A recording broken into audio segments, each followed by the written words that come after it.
All right, what's going on, y'all? Timmy Two Times here. Welcome to Timmy Talks, and these are my coming out chronicles. We are in episode number 7, so let's go ahead and hit the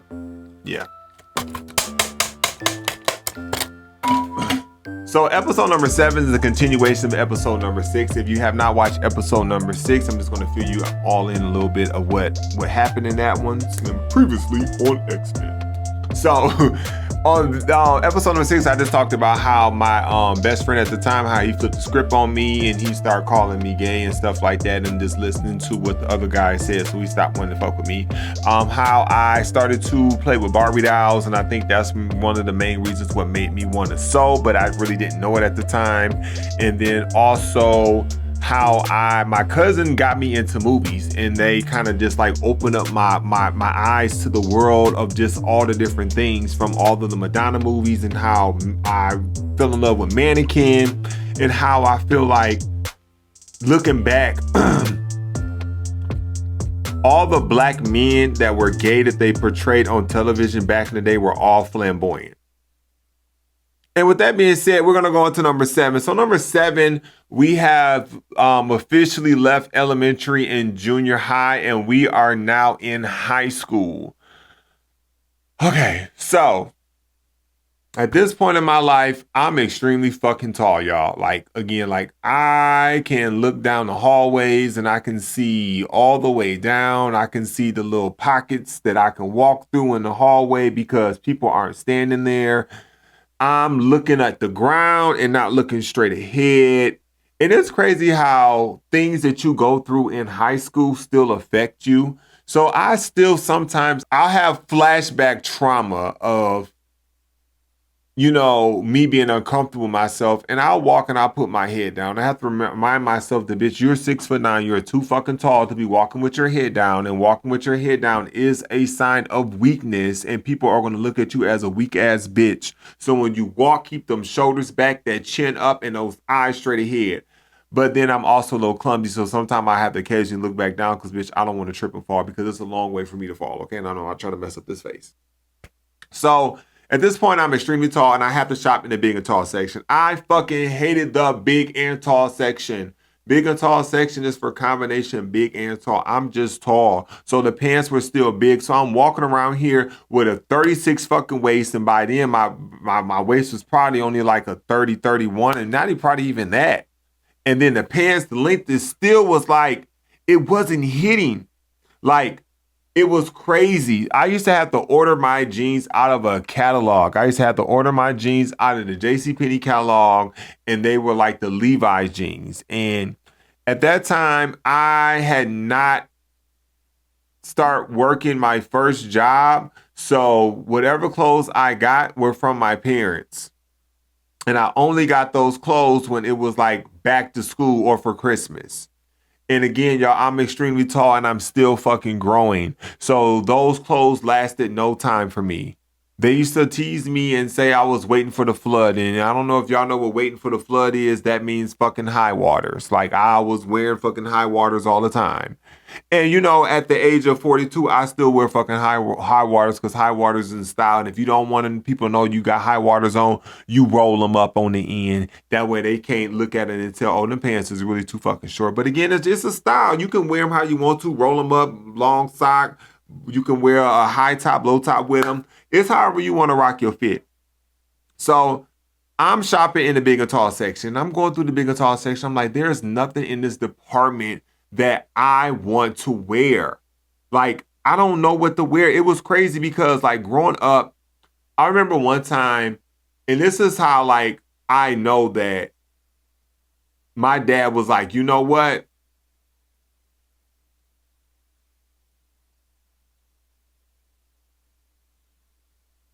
I try to think of the word I want to say. Like, my son don't take no shit. Because I remember one time we got into an argument because he wanted me to put on this shirt and I told him no. And he was like, you're going to put that shirt on. I was like, I'm not wearing that shirt to school. We got into an argument. We got into a shouting match. And I think that's the first time my dad ever cried because I was not going to back down. I was not going to wear that. I want to say was it K-Swiss? It was something, but it was E-Spirit. And it wasn't rainbow color, but it was like rainbow-ish, and it was just like horizontal color lines going across. And I was like, I don't like that shirt. I don't fucking like that rainbow shirt. I'm not wearing that to school. So they started to realize that, and even to this day, like I'm extremely picky. So it just like they would buy me clothes and stuff like that. I wouldn't wear them. So it was like, boy, you need to get you a job. So right before I got my job, I remember this is when P. Diddy started to make clothes, and he had the Sean John clothes. So I remember going into the store because I will always say, like, why do the men's clothes have any flair? Like, all of the jeans look the same except for I would order Levi jeans in the catalog, and they would have jeans that had like slight different color variations, like a little bit of green, or they would have like a slight little acid wash and stuff like that. Because that was the only way that I could order my pants with a 36 inseam, because my inseam, which is the length, was 36. Like, I couldn't do the 34s. Like, they had to be 36. And they would have my waist size, which was at the time, it was probably in between like 29, 30, 32, maybe not even 32 yet. Like, I wear 33, 32 right now. So I was a little bit smaller back then. Bones weren't all the way fully developed. And I had found these Sean John jeans, and they had this light little shimmer to them. Like, they were like a navy blue, and it was just like when you look at them through a certain angle, you could see a shimmer. Now, baby, I wore those jeans out. Like, I wore those jeans like maybe 2 or 3 times a week. Like, I would wear, okay, I wore them on Monday. I can't wear them on Tuesday. I'm going to wear them on Wednesday. Like, I literally had to strategically place how I was going to wear those jeans, because I wore those things all the time. And the more I wore them, the more I had to wash them, and the more they started to fade. So this brings me into the bullying. I remember I was in math class, and we were in a group, and I already struggled with sitting in the chairs because the chairs were not tall enough for me. In order for me to get back support in the chairs, I would have to slouch down underneath the seats, which I think caused my spine, because I have a slight little dip in my back. And I would have to sit that way in order for me to get back support, because we had those chairs where the chair and the desk was attached to it. And it was also, my legs are long, so that was the only way I could comfortably sit, because if I sat straight up, my thighs and my kneecaps were underneath the chair, and underneath the desk, and the desk had a steel pipe, which was the like the ledge for the wooden top for the desk to sit on. So we were all in a huddle group, and it was this guy. His name was Shane, and he was like, I kind of had like a crush on him. Like, that was like, okay, I'm from Ohio, y'all, child. So, bitch, I used to have crushes on white boys. Baby. I liked everything, child. It was nothing that I didn't like, baby. And around that time, I knew I was gay, but I didn't know. I knew, but I didn't know. And we was in a group, and I was feeling it because it was like a Friday. I had my Sean John jeans on, my favorite jeans, child. And I had some gum in my mouth, and I must have been smacking, which I was. And he looked at me. He said, if you don't stop smacking, I'm going to smack that shit out your fucking mouth.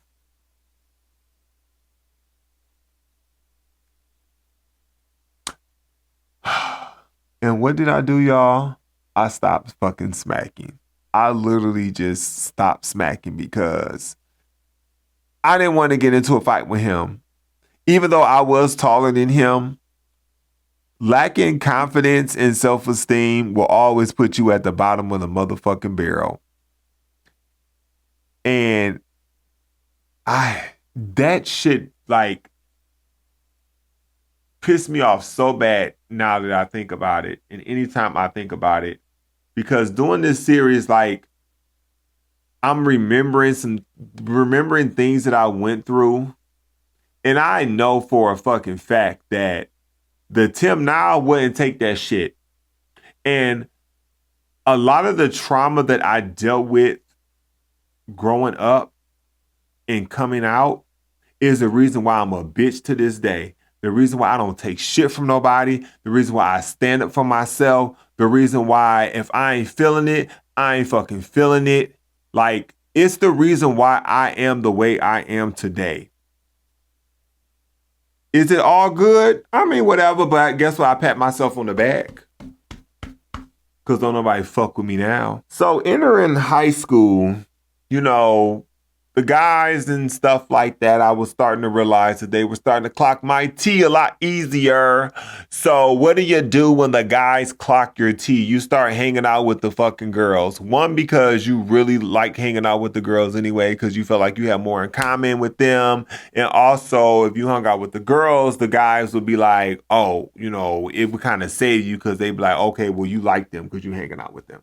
And there were a few little girls that I said that I had a little crush on, whatever. But again, it wasn't. It was just a crush off the looks, not a crush as in I wanted to date them. So I started hanging out with some of the girls at the school, and then I would also be at home. And I was nosy because we lived on a very active street. We had a corner store at the end of our street, so all the kids and stuff like that used to constantly always walk up and down our street to go to the corner store because that's where the gang members and stuff like that was, and the D-boys and stuff used to be at the corner store, whatever. So they would always walk up and down the street. So whenever they would walk by, I would peek through the blinds and I would watch them. And then when I started being more cool with them, like I would yell their name. And I always was like, dang, like I wish I could hang out with them. Like, why can't I hang out with them? Like, I don't have any friends.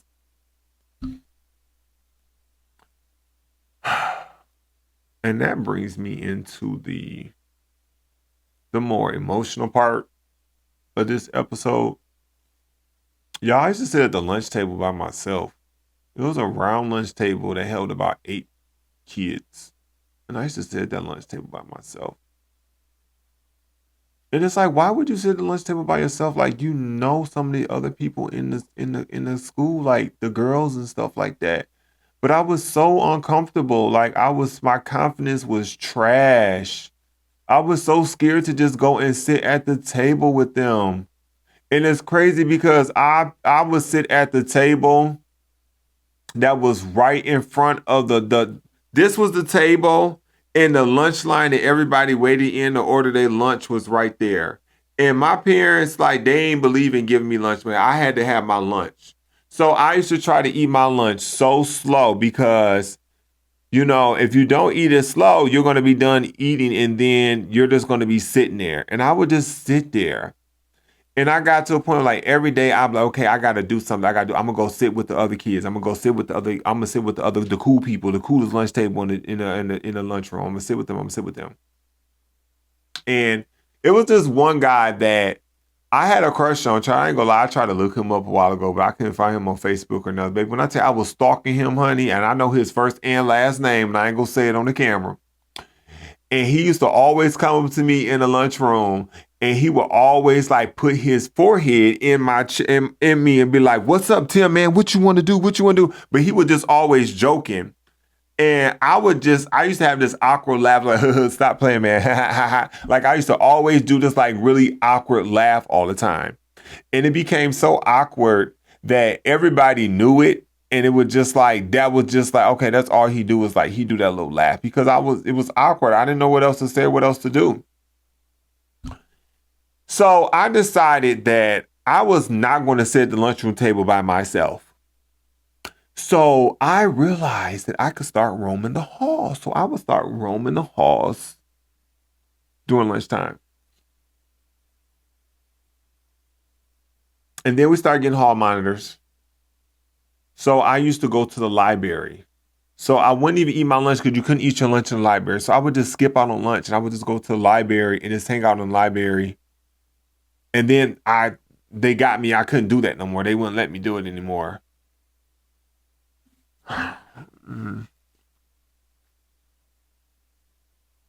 So where else do I go? If I don't want to go into the lunchroom and sit at the round table by myself, I'm too scared to sit with everybody else. They won't let me go into the library. Y'all, I start going to the bathroom. I'm gonna go to the bathroom and just sit in the stall for the lunch period.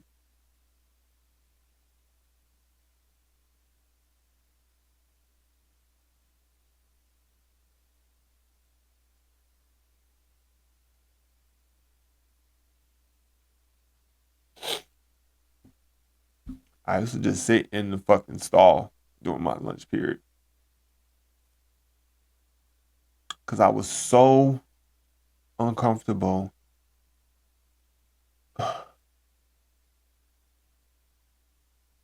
And a lot of it had to do with me being gay too. A lot of this had to do with me being fucking gay. But I couldn't be myself because the world wasn't accepting of it. And I knew that people weren't going to like it. And I knew that people were going to laugh at me. How do I know people were going to laugh at me? Because they were already doing it. Occasionally people would say things. Even my cousin one time, we was coming out the lunchroom and I was walking and she thought it was funny. And she was like, Timothy, quit switching. And people started laughing. And that really hurt my feelings. And she called me one day after school. I remember my mom was in the kitchen frying chicken. And I was like, I'm mad at you because why would you do that? Like, you embarrassed me. Like, that was uncomfortable. I made me feel uncomfortable. And at the time, she didn't know I was gay because I hadn't told her I was gay yet.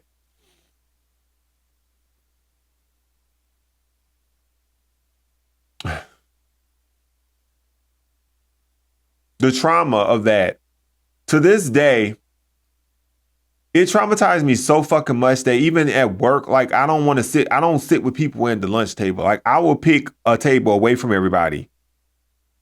Like, if I go into the break room and it's crowded, I have an attitude. Like, I have to sit by myself. Like, I don't want to sit with nobody else. And now it's different because it's not that I sit by myself because I'm uncomfortable with sitting with people. It's that because after all that, and then, later on me moving to New York, I learned to love myself and I learned to be comfortable in an environment by myself and not need other people to be around me to make me happy and to have a good time. Because there are plenty of things I can do to entertain myself. If I want to talk to people and sit with people, I'll sit with them. But I would rather not, And quick little segue before we get back into the round table at the lunch table. The round table at the lunch table. I used to have this weird thing where I would not do the number 2 at school. Like, if I had to take a shit, I couldn't go to school. Like, or my mom would have to come and pick me up. So this particular day, I would call her. I was like, Mom, you got to come pick me up. I don't feel good. So she worked down the street at this place. It was called Northwest Ohio Developmental Center, where she dealt with, I don't know I have to say this the right way because I don't want to offend anybody, but a lot of adults that could not live on their own. They dealt with mental illness. They had like all types of ailments or disabilities, and they were not allowed to be by themselves. They had to be supervised.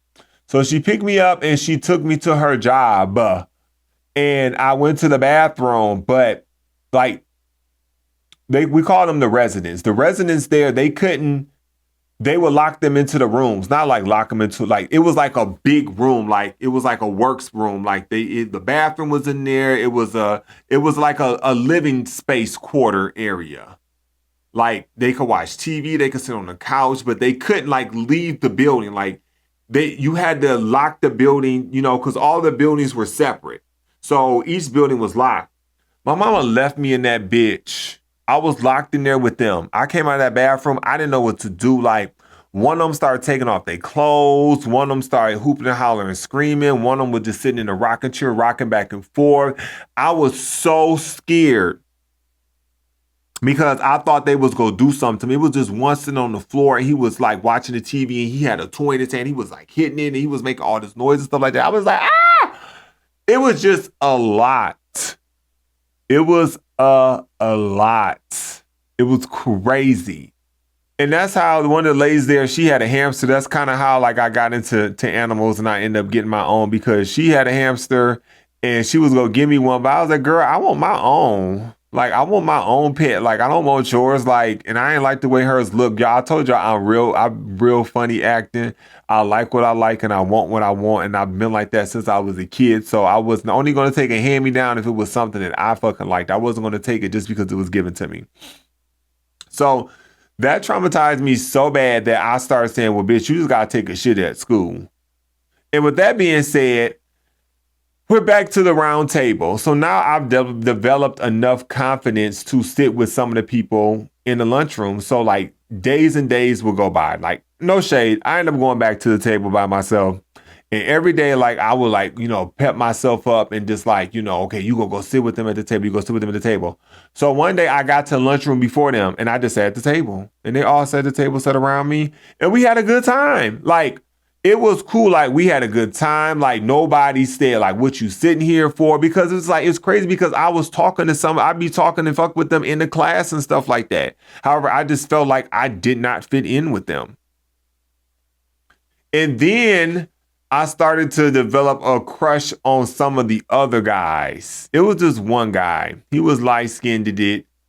And I was just like, oh, he is so cute. And he was so funny. Because he was in my my foreign language class. I took Japanese for one semester. Konnichiwa.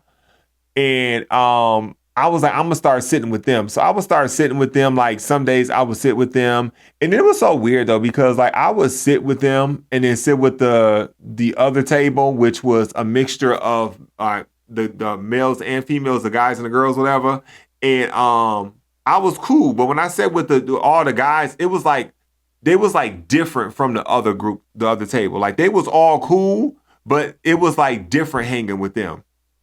And it was just like, I don't know, like some days my confidence was good enough for me to sit at the table, but it was just like, it's crazy. Like you sit amongst people, but you have nothing to add to the conversation. So I felt like they were going to get annoyed with me because like I didn't converse with them. Like in class, I would converse, which is crazy because we would talk shit and all that stuff. But in the lunchroom, like if I didn't have anything attached to talk to, then I wouldn't talk. Like we would be in class, we would be talking about other classmates or talking about the teacher.